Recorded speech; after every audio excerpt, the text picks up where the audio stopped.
ప్రభువైన యేసుక్రీస్తు నామములో మీ అందరికీ కూడా నా హృదయపూర్వకమైన వందనాలు తెలియజేసుకుంటున్నాను.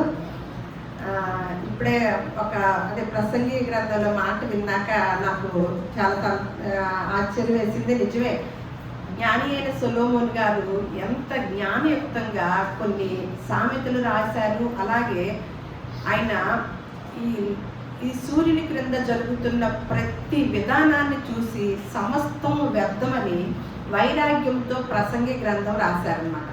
చాలామంది మనకి ఎంతో వారి జీవితాలను పరంగా ఖర్చు పెట్టి కొన్ని వస్తువులను మనకి తయారు చేసి మనకు అందుబాటులో ఇచ్చి మనకి ఎంతో సౌకర్యంగా ఉండాలి, మనం మంచి టెక్నాలజీతో ముందుకు వెళ్ళిపోవాలి ప్రజలని ఏది ఇప్పుడు ఈ మైక్ కనిపెట్టినా, ఫోన్ కనిపెట్టినా, ఏది కనిపెట్టినా కొంతమంది త్యాగాలయ్యి మనందరికీ కూడా ఉపయోగకరంగా ఉండాలని కనిపెట్టిన వస్తువుల్ని మనం అవి మంచికి ఉపయోగిస్తున్నామా, మనకి చెడుకి ఉపయోగిస్తున్నామా అనేది ఏ వస్తువునైనా చాలామంది ధనులు మనకి కొన్ని వస్తువుల్ని కనిపెట్టి ఇచ్చారు కదా, అది నేను మీకు అర్థమవుతుందా? ఆ వాటిని మనము ఎలా ఉపయోగించుకుంటున్నాము, ఉపయోగించుకునేటప్పుడు ఏనాడైనా మనము కృతజ్ఞతా భావంతో ఈ వస్తువు వచ్చింది అంటే, నేను వాషింగ్ మిషన్ వేసేటప్పుడల్లా మనసులో దేవుడిని స్తుతించుకుంటా ఉంటా. వాషింగ్ మిషన్ కనిపెట్టకపోతే ఆడవాళ్ళం ఎంతమంది అంత ఇబ్బంది పడతామండి. అలా మీకు అర్థం అవ్వాలని చెప్తున్నాను అన్నమాట. అలా అని మరి కొంతమంది కనిపెట్టినప్పుడు ఆ వస్తువులు ఎంతో దారుణానికి ఉపయోగపడుతున్నప్పుడు చెప్తున్న బాధ ప్రసంగి గ్రంథంలో రాసిన విధానం. అంటే సొలొమోను గారు భవిష్యత్ కాల జ్ఞానాన్ని కూడా తెలియచేసిన ఆయనగా మనం ఇక్కడ చూస్తున్నాం అన్నమాట. ఇప్పుడు చదువుకున్న దాంట్లో ఏమంటున్నాడు, సూర్యుని క్రింద నేను ప్రయాసపడి చేసిన పనులన్నిటినీ నా తరువాత వచ్చు వానికి నేను విడిచిపెట్టవన్నని తెలుసుకొని నేను వాటి యందు అసహ్యపడుతుంది. అంటే ఆయన తయారు చేసి, ఆయన కష్టపడి, ఆయన తెలిసిన పనుల్లోనే తను అనుభవించాక తనకే అసహ్యంగా ఉన్నాయంట. అలాంటివి తను విడిచిపెట్టి వచ్చినప్పుడు ఆ విడిచిపెట్టబడిన వస్తువుల్ని వాడుకునేవారు ఎలాంటి వారు అని చెప్తూ, వాడు జ్ఞానము కలవాడై ఉండునో బుద్ధిహీనుడై ఉండునో అది ఎవరికి తెలియను. అయితే సూర్యుని క్రింద నేను ప్రయాసపడి జ్ఞానము చేత సంపాదించుకున్న నా కష్ట ఫలమంతటి మీదను వాడు అధికారి అయి ఉండును, ఇదియును వ్యర్థమే. అంతే కదా, ఎంతో మంది సంపాదించి మా బిడ్డలకి అని కొన్ని తరాల పాటు మా బిడ్డలకి నిలిచిపోవాలని కష్టపడి సంపాదించినప్పుడు ఏమంటున్నాడంట, నేను ప్రయాసపడి జ్ఞానము చేత సంపాదించుకున్న నా కష్ట ఫలమంతటి మీదను వాడు అధికారి అయి ఉండును. మనమేం అధికారి అయి ఉన్నాం అనమాట, మనం వెళ్ళిపోతాము. కానీ ఎవరంటారు, వేరే వాళ్ళు అధికారిగా ఉంటారని లేఖనాలు సెలవిస్తుండగా ఈరోజు నేను మీకు ఒక బైబిల్ గ్రంథం అంటే ఆషామాషిది కాదండి, గొప్ప న్యాయశాస్త్రం కూడా ఇందులో ఉందన్నమాట. అన్ని శాస్త్రాల లాగానే న్యాయశాస్త్రము ఇందులో పరిశుద్ధ గ్రంథంలో రాయించి ఉంచారండి. ఈ మధ్యకాలంలో మొన్న మే 29వ తారీఖు 2026వ సంవత్సరము, ఈరోజు సంవత్సరం కదా, 29వ తారీఖు సుప్రీంకోర్టు నుంచి ఒక జడ్జిమెంట్ వచ్చింది అనమాట. ఏంటంటే మనం ఎప్పుడు కూడా బయట ప్రపంచంలో కొన్ని మాటలు వచ్చినప్పుడు వాటి గురించి మనం నేర్చుకోవడానికి ప్రయత్నం చేస్తాం. అది కూడా పరిశుద్ధ గ్రంథంలోనికి వస్తే మనకి తెలియని విషయాలంటూ ఉండదన్నమాట. ఇక్కడ ఈ చట్టం ఏమి చెప్తుందో, మన ప్రభుత్వం వారు మన యొక్క ప్రజల యొక్క విధానంలో వారు ఏం చట్టము తీసుకొచ్చారో అనేది ఆలోచిస్తే ఎంత దారుణంగా అనిపించిందంటే దాన్నే మీతో పంచుకోవాలనిపించింది. ఏమని చెప్పారంటే 2026 మే 29న సుప్రీంకోర్టు నుంచి ఒక జడ్జిమెంట్ వచ్చిందనమాట. ఒక విధానాన్ని తెలియచేశారు. ఏమిటంటే వ్యభిచారం చేయటము నేరము కాదు అని. మీరందరూ ఎంతమంది విన్నారో నాకు తెలియదు, కానీ కంపల్సరిగా దాని గురించి కూడా తెలుసుకోవాలని నేను ఆలోచన కలిగి మరి మాటలు ధైర్యంతో చెప్పాలని అనుకుంటున్నాను. అది కాక 18 సంవత్సరాల వయసు వచ్చిన అమ్మాయిలు అలాగా ఏది చేసినప్పటికీ అది చట్టరీత్యా నేరము కాదు, అది ఒక వృత్తి అని తేల్చి చెప్పారనమాట. అలాంటప్పుడు అసలు ఆ చట్టం లేని పరిస్థితుల్లోనే ఎలా ఉందండి బయట ప్రపంచం. మనం మొన్న మధ్య కొన్ని మాటలు చెప్పుకున్నాం. ఏంటంటే sugar mummies, sugar daddies, sugar babies అని కొంతమంది గురించి చెప్పుకున్నాం అనమాట. అన్ని కొత్త కొత్త పేర్లండి, కొత్త కొత్త విధానాలు. ఏంటి అంటే మనం వివరించుకున్నాం, అదే ఒక పెద్ద నాగరికత అన్నమాట. అది ఒక పెద్ద దరిద్రాన్ని తీసుకొస్తే ఇప్పుడు సుప్రీం కోర్టు వారే, అంటే చట్టాలు ఎలా ఉన్నాయో మరి మనము ఈ పరిశుద్ధ గ్రంథంలో ఉన్న చట్టాన్ని చెప్తేనేమన్నా ఇది మత గ్రంథము అని తెలియజేస్తూ కొట్టిపడవేస్తున్నారనమాట. మరి సుప్రీంకోర్టు వారే అలాంటి చట్టాన్ని తెచ్చి అలా రాయితీని కల్పించినప్పుడు ఎలాగైనా సరే, అంటే వేరే సవరణ ఏంటంటే కొంతమందిని అక్రమంగా రవాణాలు జరుగుతూ అలాగే కొన్ని హౌసుల్లో పెడతాము, ఇలాంటివి నేరం అంట. కానీ ఇది ఒక వృత్తిలాగా వారి యొక్క పరిస్థితులు బట్టి ఇందులో కనుక ఈ వృత్తిలో వెళ్ళిన వారిని ఎవరు కూడా అభ్యంతరం పెట్టకూడదని పోలీసు వ్యవస్థకి అలాగే సుప్రీంకోర్టు వారు ఒక చట్టాన్ని తీసుకొచ్చి వారికి అవకాశాన్ని ఇచ్చారనమాట. కానీ పరిశుద్ధ గ్రంథంలో ఒక మాట ఉందండి, వీటిని గురించి చాలా మంది కూడా, కొంతమంది ఏమన్నా కొన్ని పర్వాలేదు కదా వాళ్ళకి ఒక వెసులుబాటు కలగజేశారని మాట్లాడుతున్నారండి. కొంతమంది ఏమన్నా అసలే దరిద్రమైన లోకంలో ఉన్నాము, ఇంకా పెద్ద దరిద్రాన్ని తెచ్చుకొని ఇంకా అసలు ఇందులో ఏమైనా అసలు కుటుంబాలు ఉంటాయా, ఏమవుతారు, అసలు ఏం జరుగుతుంది ప్రపంచము, అసలు ఎట్టుపోతున్నాం మనము అని చాలా మంది విశ్లేషకులు మాట్లాడుతున్నారనమాట. వాళ్ళందరూ ఆ కోణంలో మాట్లాడుతుంటే మనది ప్రార్థన యేసుక్రీస్తు వారు అంటేనే ఇది ఒక మతానికి సంబంధించింది, ఇది మనకు సంబంధించింది కాదు అని కొట్టిపడేసేవారు చాలా మంది మనము ప్రపంచంలో చూస్తున్నాం. కానీ మీరు ఆ కొట్టిపడేసిన దానిలోనే ఎంత గొప్ప శాస్త్రము, న్యాయశాస్త్రము, ఎంత గొప్ప చట్టము, ఎంత గొప్ప లా ఉందో ఇందులో ఇప్పుడు మనం తెలుసుకుందామన్నమాట. వ్యభిచారం అనేది ఎంత నేరము కాదని సుప్రీంకోర్టు తెలియజేస్తే పరిశుద్ధ గ్రంథము ఏమి తెలియజేస్తుందో మనకి ప్రారంభ దినాల్లోనే నిర్గమాకాండం 20వ అధ్యాయంలో మనకు ఒక మాట ఉంది. ఏంటి అంటే నిర్గమాకాండములో 13వ వచనం, అంటే 13వ వచనాన్ని చదువుకుందాము. 10 ఆజ్ఞలను దేవుడు రాయించడం జరిగిందనమాట.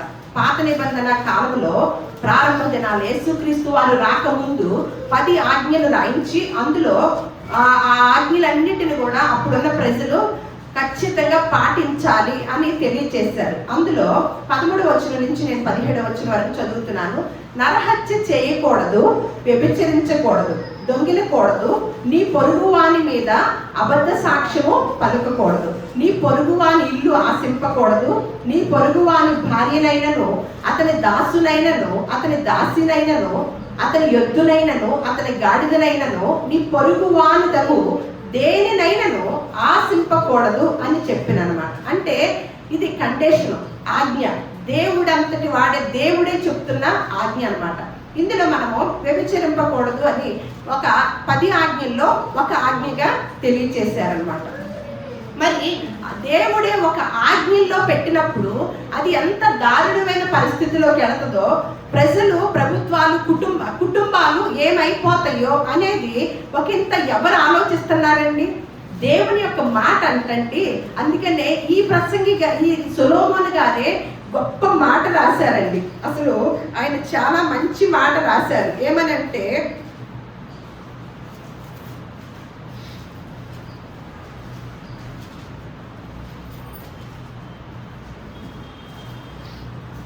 సామెతల గ్రంథము 29వ అధ్యాయము 18వ వచనం అండి. దేవోక్తి లేని ఎడల జనులు కట్టులేక తిరుగుదురు, ధర్మశాస్త్రమును అనుసరించువాడు ధన్యుడు అనమాట. అంటే ఈ ధర్మశాస్త్రాన్ని అనుసరించేవాడు ధన్యుడు అని తెలియచేస్తున్నారు అనమాట. అంటే దేవుని మాట ఎవరి దగ్గర అయితే లేదో, ఏ యొక్క దేశంలో, ఏ ప్రాంతంలో అయితే లేదో అక్కడ జనులు క్రమం లేకుండా తిరుగుతారని ఏనాడో క్రీస్తుకు పూర్వమే తెలియచేశారనమాట. అదే వ్యభిచారాన్ని గురించి ఆజ్ఞల్లో 10 ఆజ్ఞల్లో ఒక ఆజ్ఞగా తెలియచేసి పాత నిబంధన కాలంలో మోషే ద్వారా దేవుడు రాయించి ఆ ప్రజలకి ఒక కండిషన్గా తెలియచేసినప్పుడు తర్వాత అదే మాటని యేసుక్రీస్తు వారి కాలంలో యేసుక్రీస్తు వారు ఏమని తెలియచేస్తున్నారో మత్తయి సువార్త 5వ అధ్యాయము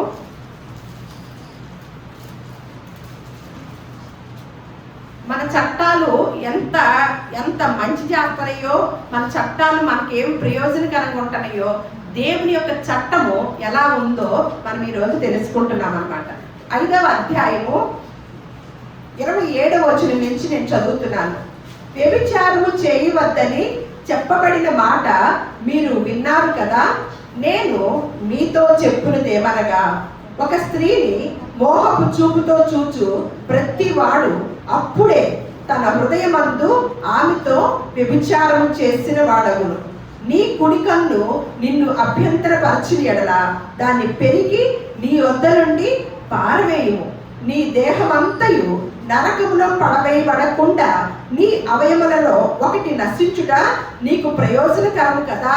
నీ కుడి చెయ్యి నిన్ను అభ్యంతరపరిచిన ఎడల దాన్ని నరికి నీ వద్ద నుండి పారవేయము. నీ దేహమంతయు నరకములో పడకుండా నీ అవయములలో ఒకటి నశించుట నీకు ప్రయోజనకరము కదా. తన భార్యను విడనాడు వాడు ఆమెకు పరిత్యాగ పత్రిక ఇయ్యవలెనని చెప్పబడి ఉన్నది కదా. నేను మీతో చెప్పున్నదేమనగా, వ్యభిచార కారణమును బట్టి కాక తన భార్యను విడనాడు ప్రతి వాడును ఆమెను వ్యభిచారిణిగా చేయుచున్నాడు. విడనాడబడిన దానిని పెండ్లాడు వాడు వ్యభిచరించుచున్నాడని తెలియచేశారనమాట. యేసుక్రీస్తు వారు చెప్తున్న మాట చూస్తే ఆశ్చర్యం వేస్తుందండి. ఆశ్చర్యం అంటే మనకి రాయితీని కల్పించినట్టుగా ఈ యొక్క ఆర్టికల్ 21 అంటే రాజ్యాంగంలో ఉన్న ఆర్టికల్ 21లో ఉన్న ప్రకారం అంట ఈ చట్టాన్ని తీసుకొచ్చారంట. అసలు ఎంత ఆశ్చర్యం వేస్తుందంటే ఇక్కడ యేసుక్రీస్తు వారు పాత నిబంధనలోనే ఉన్న ఆజ్ఞగా వ్యభిచారమే చేయకూడదు అని ఆజ్ఞ. కానీ యేసుక్రీస్తు వారు వచ్చాక ఇంకా దాన్ని అమ్మో ఎంత విధానాన్ని తీసుకొచ్చి అసలు వ్యభిచారం చేయటం కాదు, కానీ ఒక స్త్రీని ఒక పురుషుడు మోహపు చూపుతో చూస్తేనే వ్యభిచారం చేసినంత పాపమని, నీ అవయవులలో ఏదైనా నిన్ను అభ్యంతరం పెడితే కనుక, నీ కన్ను ఏదైనా చూడకూడదు చెడు దాన్ని చూసి ఎప్పుడైతే చూస్తామో మనసులోకి వెళ్ళిపోయి ఈ దేహం అంతా ఒక్క కన్ను ద్వారా ఈ దేహం అంతా కూడా ఎక్కడికి వెళ్ళింది అంటున్నాడు, నరకానికి వెళ్ళింది. కాబట్టి ఎప్పుడైతే నీ కన్ను ఒక చెడును చూస్తుందో దాన్ని ఏం చేయమంటున్నాడు, నరికివేయమంటున్నాడు. ఏం చట్టం అండి ఇది? ఏమి చట్టం అండి? ఎవరు చెప్పారండి అసలు ఈ మాట? ఎంత అద్భుతమైన మాట అండి. మన శరీరం అంతా మన దేహం అంతా నరకములోకి వెళ్ళకుండగంట మనకి మన అవయవంలో ఏ ఒక్కటైనా అభ్యంతరంగా ఉంటే దాన్ని ఉంచుకోమన్నాడా, నరికివేయమన్నాడు. ఎందుకంటే తర్వాత ఆ అవయవం ద్వారానే ఈ దేహం అంతా కూడా నరకంలోకి వెళుతుందంట. వ్యభిచారం చేయటమే కాదు, చూస్తేనే ఒక మనిషిని చూస్తేనే అంత పాపమని ఈ ధర్మశాస్త్రం ఈ చట్టము తెలియచేస్తూ చూడండి. పాత నిబంధన నుంచి ఎలాగా యేసుక్రీస్తు వారు వచ్చేసరికి యేసుక్రీస్తు వారి కాలానికి ఎటువంటి మార్పులు చేర్పులు జరుగుతూ ఆ విధానాన్ని ఎక్కడ తప్పకుండా ఇంకా జనులకి ఒక గొప్ప మార్గాన్ని తెలియచేస్తూ వచ్చారండి. ఇందులో ఎంత చెడు ఉంటే దాన్ని అంత విధంగా తెలియచేస్తున్నారో చూడండి. మన సుప్రీంకోర్టు వారేమన్నా అది చట్టాన్గా రాయితీగా తీసుకొచ్చారనమాట. అదే వ్యభిచారం చేస్తున్న స్త్రీని యేసుక్రీస్తు వారే మళ్ళీ ఆవిడని ఏమంటున్నారో చూద్దాం. యోహాను సువార్త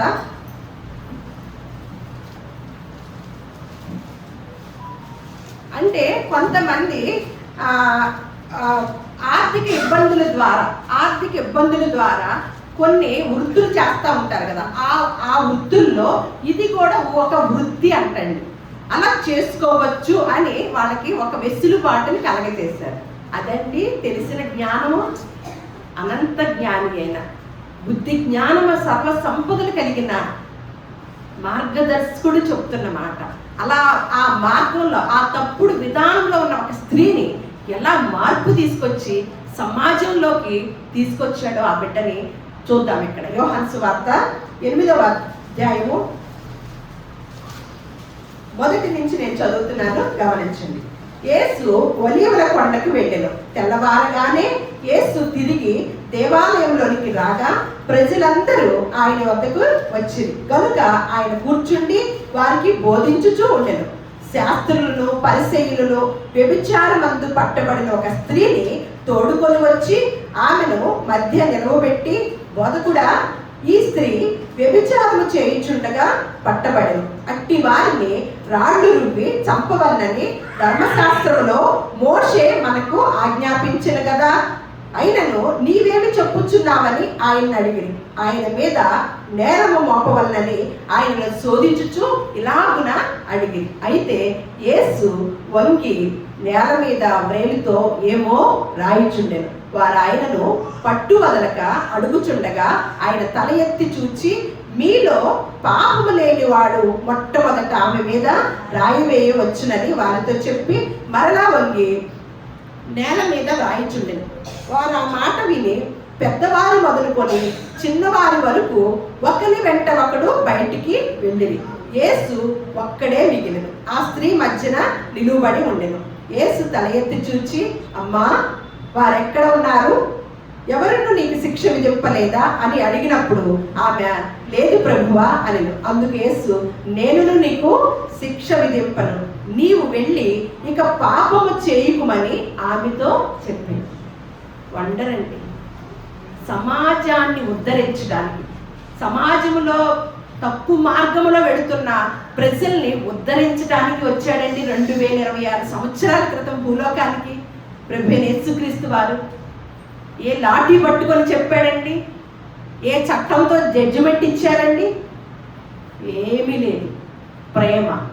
ప్రేమతో వ్యభిచారము చేయబడిన, అమ్మో ఈవిడ వృత్తికి కుల వృత్తి కదా, రాయితీ కల్పించుదాము అని వెసులుబాటు ఇచ్చాడండి? కాదు. దాని వలన దేహమంతటికి కూడా నరకంలోకి వెళ్ళే విధానం ఉంది. ఒక డాక్టర్ చెప్తున్నారు, ఏమి రాయితీ అండి, ఏమి చట్టం అండి, ఆ స్త్రీ అనారోగ్య పాలవుతుందండి, ఏంటండి ఈ మాటలు, ఏం చట్టం అండి, ఏం జడ్జిమెంట్లు అండి అని ఒక డాక్టర్ గారు అంటున్నారన్నమాట. అంటే ఇక్కడ చూడండి, ఆయన దగ్గరికి శాస్త్రులు పరిసయ్యులు అలా పెద్దలందరూ కూడా ఈయన మంచి మాటలు చెప్తున్నాడు కదా, ఈయన అందరినీ కూడా ప్రేమించమని చెప్తున్నాడు కదా, మనకంటూ ఒక ధర్మశాస్త్రం ఉంది. పాత నిబంధన కాలంలో మనం చదువుకున్నాం కదా, వ్యభిచరించకూడదు. ఎందుకంటే వ్యభిచరించిన వారిని అక్కడ చట్టం ఏంటంటే పాత నిబంధన కాలంలో రాళ్లతో కొట్టి చంపాలి. ఈయనేంటి, యేసుక్రీస్తు వారు వచ్చి ప్రతి వ్యక్తిని ప్రేమతోనే మార్చాలి. ఈయన సిద్ధాంతం. పాత నిబంధన కాలంలో మోషే గారి ద్వారా వచ్చిన సిద్ధాంతం ఏంటంటే రాళ్లతో కొట్టి చంపాలి. ఈ ప్రభువు గారు యేసుక్రీస్తు వారు తీసుకొచ్చి ఈయన దగ్గర నిలబెడితే ఈయన కొట్టమంటే గనక, రాళ్లతో కొట్టమంటే గనక, ఏయ్యా ప్రేమతత్వం బోధించావు కదయ్యా ఇప్పుడు వరకు, అందుకే మిమ్మల్ని నిన్ను పట్టించాలనుకుంటున్నాం అని అనొచ్చు అనమాట. లేదు, ధర్మశాస్త్రంలో లాగా చేయకూడదండి, ఇప్పుడు ప్రేమించాలండి అంటే నువ్వు ధర్మశాస్త్రాన్ని ధిక్కరిస్తున్నావా అని ఇరికించాలని పెద్దలందరూ వచ్చారండి. ఈయన జ్ఞానవంతుడు కదా, అనంత జ్ఞాని, ఆషామాషి ఆయనండి కాదు కదా. ఏం చెప్తున్నాడు? ఏమి చెప్పల, మౌనంగా ఉండి ఏదో రాస్తున్నాడంటండి. రాసి ఒకే ఒక్క మాట అన్నాడంటండి, మీలో ఎవరైనా పాపము చేయని వారు ఉంటే మొట్టమొదటగా వచ్చి, మోషే ధర్మశాస్త్రంలో ఉంది కదా రాళ్లతో కొట్టి చంపాలని, కొట్టి చంపండి అని చెప్పి మరలా వంగి మౌనంగా ఉన్నాడండి. మరలా ఈయన బోధ విన్నారు, యేసుక్రీస్తు వారి బోధ, అంతకుముందు బోధ ఏమని మనం ముందేం చదువుకున్నాము మత్తయి సువార్తలో, మీరు అది విన్నారు కదా ఆ ఆజ్ఞ, నేను చెప్పున్నదేమనగా ఒక పురుషుడు ఒక స్త్రీని మోహపు చూపుతో చూస్తేనే వ్యభిచారం చేసినంత పాపమని ప్రసంగాలు చెప్పేశారండి. ఆ ప్రసంగాలు విన్నారు వీళ్ళందరూ. విని మీలో ఎవరైనా పాపము చేయని వారుంటే మొట్టమొదట వచ్చి రాయి వేయండి అన్నారు. బాబోయ్, నేను ఎన్నిసార్లు మోహపు చూపు చూశాను. ఇందాక అంటున్నారు కదా, హృదయ రహస్యములు ఎరిగిన దేవుడండి. మన రహస్యాలన్నీ, మన ఆలోచనలు, మన తలంపులు పుట్టక ముందే ఆయనకి తెలుసు కదా. తెలిసినప్పుడు భర్త ఆలోచనలు ఒక బోర్డు మీద రాసేసారనుకోండి, భార్య ఆలోచనలు, అంతే అంతరంగంలో ఉన్న రహస్యాలు, ఆలోచనలు అవన్నీ కూడా దేవుడికి తెలుసు కదా. రాసేస్తే భార్యాభర్తలకి ఇక బంధం అనేది ఉంటుందా? అలాగే బంధువుల మధ్యన బంధం ఉంటుందా? బిడ్డల మధ్యన, తల్లుల మధ్యన బంధం ఉంటుందా? చూడండి, అంటే మన దేవుడు హృదయ రహస్యాలు ఎదిగినప్పటికీ మనల్ని అందరి మధ్యన నిలబెట్టేవాడు కాదండి. మనల్ని గుమ్మనంగా ఉంచాలని, మనల్ని మార్చాలని, మనల్ని ఎవరు కూడా ఎగతాళి చేయకూడదని చూస్తున్న తండ్రి అండి. అలాంటి తండ్రి వాళ్ళ గురించి ఏమి చెప్పల. మీలో ఎవరు ఏ పాపము చేయని వారు ఉన్నారో వారు వచ్చి ఆ స్త్రీ మీద రాయి వేయండి అన్నారు. బాబోయ్, నేను ఆ మధ్య ఒక ఆవిడని ఏదో అనేశాను, ఆ మధ్య ఒక దొంగతనం చేశాను, ఆ మధ్య ఒకళ్ళని కొట్టేశాను, బాబోయ్ లోపల ఒకళ్ళని తిట్టేశాను బాగా అనేసి, నాకెందుకు వచ్చింది ఈ బాధ, నన్ను నిలబెడతాడు ఈ మధ్యలో అని ఒక్కొక్కరు వెళ్ళిపోయారంట. అందరూ వెళ్ళిపోయారంట. యేసుక్రీస్తు వారు వ్యభిచారంతో పట్టబడిన స్త్రీ మాత్రమే అక్కడ ఉన్నారంట. అమ్మా, ఎవరు రాయి వేయలేదా? ఎవ్వరు వేయలేదు ప్రభువా. ఓకే, నేను కూడా వేయనమ్మా. ఏ పాపము చేయకుండా ఇక వెళ్ళిపోమ్మా, నీ జీవితంలో ఏ పాపము చేయకుండా జీవించమ్మా అన్నారు. ఎంత మార్పు అండి, ఎంత మార్పు, ఎంత ప్రభావితమైంది. మరి రాయితీ కల్పించవచ్చుగా? కాదు. దాని వలన అనారోగ్య పాలవుతారు, కుటుంబాలు నాశనం అయిపోతాయి, సమాజం నాశనం అయిపోతుంది. మన తర్వాత తరం కూడా తల్లిదండ్రులను చూసి పెరుగుతారు పిల్లలు. తల్లి ఎట్టిదో బిడ్డ అట్టిది అని గ్రహించుతారంట. తల్లి ఏదో అంటారు కదా, ఏమంటారు? చేను ఏంటి, ఆవు చేలో వేస్తే దూడ గట్టును వేస్తుందా అని. అంటే తల్లిని చూసి బిడ్డ ఏం చేస్తుంది, అదే బాటలో వస్తుంది. అంటే ఈ ఈ ఈ బిడ్డలు సమాజంలో గౌరవంగా తలెత్తుకుంటారండి వారి బిడ్డలు. అంటే ఎంత సంపాదించినా ఏం చేసినప్పటికీ గౌరవం అనేది పోద్ది, అనారోగ్య పాలవుతారు, సమాజం చెడిపోద్ది, తన తర్వాత తరము చెడిపోద్ది. అంటే ఇది మంచి రాయితీలా? కానీ దేవుని చట్టం ఏం చెప్తుంది? కరాఖండిగా చెప్తుందండి ఈ చట్టము. అలాగే మళ్ళీ ఇంకొక వాక్యం చూద్దాం. ఇర్మియా గ్రంథము 2వ అధ్యాయము 31. ఈ తరము వాళ్ళారా, యెహోవా సెలవిచ్చు మాట లక్ష్య పెట్టుడి. ఈ తరము వాళ్ళారా, దేవుని మాటని లక్ష్య పెట్టండి అని తెలియచేస్తూ ఇక్కడ కీర్తనలు 19:7-11 చూద్దాం. కీర్తన గ్రంథము 19వ కీర్తన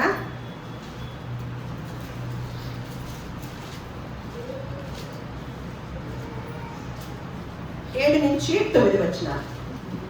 దేవుని యొక్క ధర్మశాస్త్రంలో ఉన్న విధానాలు ఎలా ఉన్నాయో చూద్దాం. యెహోవా నియమించిన ధర్మశాస్త్రము యథార్థమైనది, అది ప్రాణమును తెప్పరిల్ల చేయు. యెహోవా శాసనము నమ్మదగినది, అది బుద్ధిహీనులకు జ్ఞానము పుట్టించును. యెహోవా ఉపదేశములు నిర్దోషమైనవి, అవి హృదయమును సంతోషపరచును. యెహోవా ఏర్పరిచిన ధర్మము నిర్మలమైనది, అది కన్నులకు వెలుగునిచ్చును. యెహోవా యందైన భయము పవిత్రమైనది, అది నిత్యము నిలుచును. యెహోవా న్యాయ విధులు సత్యమైనవి, అవి కేవలము న్యాయమైనవి. అవి బంగారు కంటెను విస్తారమైన మేలిమి బంగారు కంటెను కోరదగినవి. తేనె కంటెను తేనె దారల కంటెను మధురమైనవి.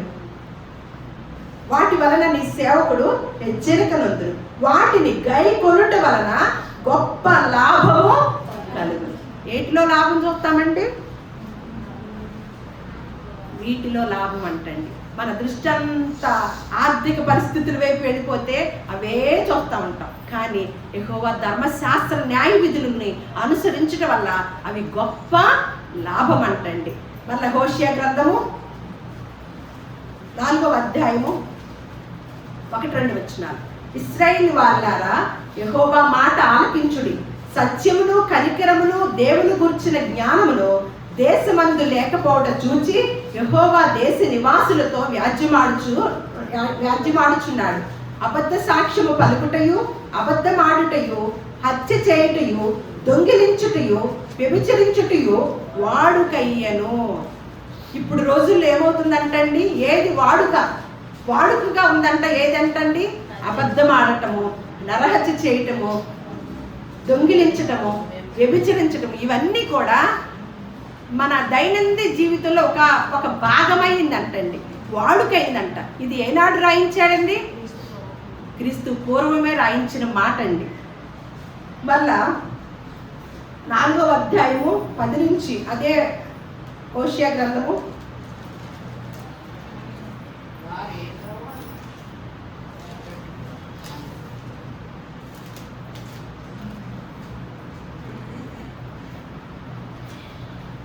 4:10-11 చూద్దాం.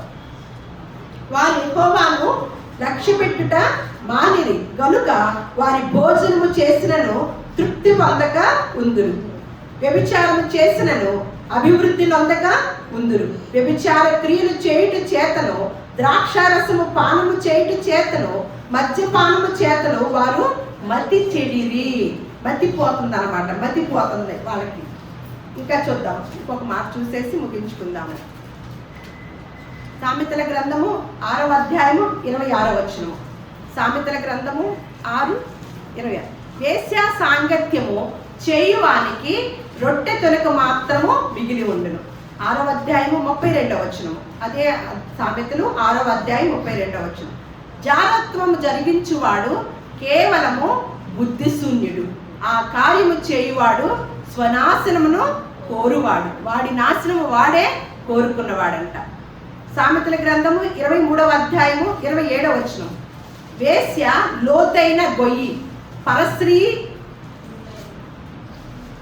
ఇరుకైన గుంట, దోచుకొనివాడు పొంచి ఉండినట్లు అది పొంచి ఉండును, అది బహుమందిని విశ్వాసఘాతుకులుగా చేయును అని చెప్తూ పౌలు గారు ఒక మాట చెప్పారండి. 1 కొరింథీయులకు రాసిన పత్రిక 7వ అధ్యాయము 2-3 వచనాలు. జారత్వము జరుగుచున్నందున ప్రతి వానికి సొంత భార్య ఉండవలెను, ప్రతి స్త్రీకి సొంత భర్త ఉండవలెను. భర్త భార్యకును, అలాగుననే భార్య భర్తకును వారి వారి ధర్మములు నడపవలెను. 1 కొరింథీయులకు రాసిన పత్రిక 6వ అధ్యాయం 18 కూడా. జారత్వములకు దూరముగా పారిపోవుడి. మనుష్యుడు చేయు ప్రతి పాపమును దేహమునకు వెలుపల ఉన్నది, కానీ జారత్వము చేయువాడు తన సొంత శరీరమునకు హానికరముగా పాపము చేయుచున్నాడు. మీ దేహము దేవుని వలన మీకు అనుగ్రహింపబడి మీలోనున్న పరిశుద్ధాత్మకు ఆలయమై ఉన్నదని మీరు ఎరగరా? మీరు మీ సొత్తు కాదు, విలువ పెట్టి కొనబడిన వారు కనుక మీ దేహముతో దేవుణ్ణి మహిమపరచాలి. ఆలయాలు అక్కడున్నాయి, ఆలయాలు, చర్చ్ అక్కడుంది, గుడి అక్కడుంది అని ఎప్పుడైతే మనం నేర్చుకుంటూ వచ్చామో ఈ దేహంతో ఏదైనా చేసేస్తున్నామండి. చూసారా ఎంత తేడా వచ్చేసిందో, ఎంత రాంగ్ స్టెప్లోకి వెళ్తున్నామో. కానీ పరిశుద్ధ గ్రంథం ఎలా సెలవిస్తుందో తెలుసా అండి? ఆలయం ఎక్కడో లేదండి, మన దేహములోనే దేవుని యొక్క ఆలయం ఉంది. మన దేహంలోనే దేవుడు నివాసమై ఉన్నాడనమాట. ఎప్పుడైతే మన దేహంలో దేవుడు నివాసం చేస్తున్నాడు అని అంటే ఈ దేహంతో తప్పు చేయటానికి ఎక్కడైనా ఆస్కారం ఉంటుందండి? కానీ మన యొక్క విధానం ఏంటంటే దేవాలయాలంటే ఎక్కడో ఉన్నాయి, దేవుడు ఎక్కడో ఉన్నాడు. మనం మాత్రము ఈ చర్చి వెళ్ళిపోగానే మన ఇష్టానుసారంగా ఉండొచ్చు. మనం గుడికి వెళ్ళాక ఒక దండం పెట్టాక బయటకు వచ్చాక మన ఇష్టానుసారంగా ఉండొచ్చు. అది మాత్రమే తెలుసుకున్నాం అన్నమాట. కానీ పరిశుద్ధ గ్రంథము దానికన్నా గొప్పగా తెలియచేస్తూ, అసలు మీరెవరో తెలుసా? మీ దేహమే దేవుని యొక్క ఆలయం. ఈ దేహంతో ఈ పనులు కాదు, దేవుణ్ణి మహిమపరిచే పని చెయ్యండి. ఎందుకంటే ప్రతి వాడు క్రీస్తు న్యాయపీఠం ఎదుట ప్రతి వాడు ప్రతి దానికి లెక్క అప్పగించవలసిన రోజు ఒకటి వస్తుంది. కాబట్టి మీకు దేవుడిచ్చిన దేహాలని దేవుని కొరకే మహిమపరచండి, మీరు దేవుని ఆలయమై ఉన్నారని మీరు ఎరగరా అని చెప్తూ 2 కొరింథీయులకు రాసిన పత్రిక 5వ అధ్యాయము చూద్దాం. 2 కొరింథీయులకు రాసిన పత్రిక 5వ అధ్యాయము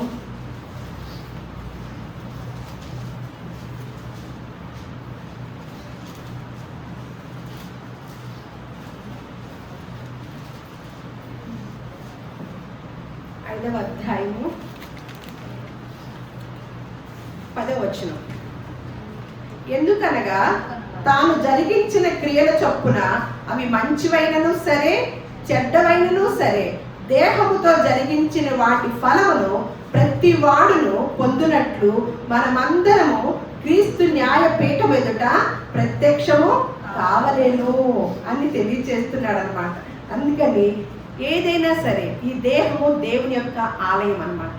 ఇది ఈ దేహాన్ని పాడు చేయకూడదు. ఈ దేహంతో ఏదైనా చెడ్డ పని చేసేటప్పుడు దాన్ని ఏం చేస్తాడంట, మనల్ని పాడు చేస్తాడని చెప్తూ ఏదైతే దేవుడు ఆజ్ఞగా ఇచ్చాడో ఆ మాటని తప్పకుండా మనము ఆచరించవలసిన వారమై ఉన్నామన్నమాట. దేవుడి ఆజ్ఞలు సుప్రీంకోర్టు జడ్జిమెంటు చూడండి, అంటే సమాజాన్ని ఎక్కడికి తీసుకెళ్తుందో ఒకసారి ఆలోచిస్తే, మంచిని బోధించే పరిశుద్ధ గ్రంథం ఏమన్నా మత గ్రంథమా? మంచి మాటలు ఏమన్నా చెవికి ఎక్కవా? మంచి సూత్రాలు తెలుసుకోలేమా? సమాజాన్ని ఉద్ధరించే మాటలు పరిశుద్ధ గ్రంథంలో ఉంటే ఎంతమందిని తీసుకుంటున్నామండి. దాని మీద మనము కూడా ఈ దేవుణ్ణి ఎంత గొప్పగా చూపిస్తున్నామండి. మన అవసరతల కొరకే ఎడుతూ, మనకు కావాల్సిన ప్రతిదీ ప్రార్థన చేసుకుంటూ, మన అవసరాల కొరకే దేవుని సన్నిధికి వెళుతూ, అవసరాలకు సంబంధించిన వాగ్దాన వాక్యాలు వింటూ ఉంటే ఇందులో ఉన్న జ్ఞానాన్ని ఎంతవరకు తెలుసుకోగలుగుతామండి? ఇందులో ఉన్న న్యాయశాస్త్రము ఎంతమంది తెలుసుకోగలుగుతామండి? చూడండి ఎంత గొప్పగా పాత నిబంధన కాలం నుంచి కూడా ప్రజెంట్లో ఇప్పుడున్న కాలం వరకు కూడా దేవుడు కొన్ని వాటిని ఖండించాడు. అంటే వాటిని వల్ల ఎంత నష్టం ఉంటుందో, ఎంత నరకంలోకి తీసుకెళ్తుందో వివరంగా తెలియచేసి ఇన్ని గొప్ప మాటలు తెలియజేసిన ఆయన్ని మనం ఏం చేస్తున్నామండి? ఎంతవరకు తీసుకుంటున్నాము? ఒకసారి హోషేయ గ్రంథము 14వ అధ్యాయం చూసి ముగించుకుందాం. హోషేయ గ్రంథము 14వ అధ్యాయము 9వ వచనం. అందరూ ఈ మాటలు వివేచించరంటండి. అందరూ ఎవరికి పడతాయండి ఈ మాటలు? అందరికీ పడతాయా? పరిశుద్ధ గ్రంథము అందరికీ చేతుల్లో ఉంది కదా. ఈ చట్టాన్ని, ఈ ధర్మశాస్త్రం అనే విధానాన్ని మన చేతుల్లో ఉంచాడు కదా. ఇందులో విషయాలు ఎవరికి పడతాయండి? అందరికీ పట్టవు. ఎవరికి పడతాయో చూద్దాం. జ్ఞానులు ఈ సంగతులు వివేచింతురు, బుద్ధిమంతులు వాటిని గ్రహింతురు.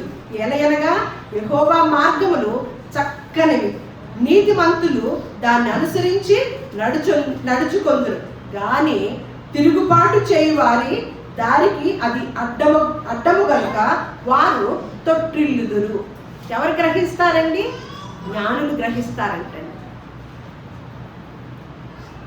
జ్ఞానులు ఏమన్నా ఈ సంగతులు వివేచిస్తారంట, బుద్ధిమంతులు వాటిని గ్రహిస్తారంటండి.